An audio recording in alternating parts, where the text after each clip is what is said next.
Mr. Speaker, the National Assessment of Educational Progress recently revealed that history and civics scores among students hit record lows. The scores are staggering. 87% of eighth graders have a basic or below basic knowledge of American history, while only 2 out of 10 of those students are proficient in civics. For a decade, we have watched these scores decline. The culprit isn't a singular event, but a culture shift where an ideological charged curriculum is rapidly replacing a core understanding of our nation's history and our role in it. Our past matters, the good and the bad. Our civic responsibility matters, the duty every one of us holds. The moment we neglect these truths from textbooks or classroom discussions is the day America is no longer free.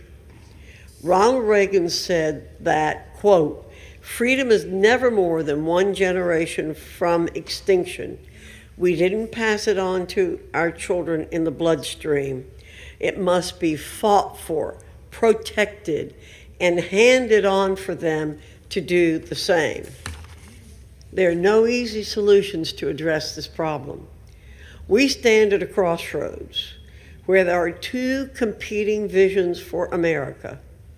One is predicated on tearing down the pillars that built America, and one is based on the principles of the Constitution and the Declaration of Independence.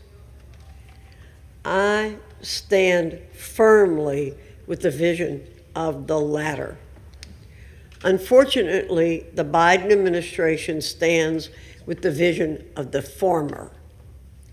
They recently proposed to hijack the Federal American History and Civics Grant Program to redirect those efforts toward the left's indoctrination agenda.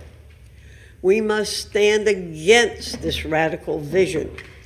America is more than a nation.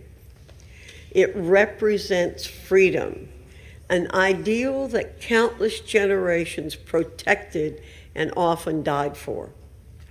These abysmal test scores reflect what happens when we allow ideological charged indoctrination to trump basic instruction in our nation's history. We can and must do better. We owe it to those who came before us. We owe it to those who will come after us. And we owe it to every person around the world who looks at America as that shining city on a hill, a beacon of freedom for all. Let us not take our great republic for granted.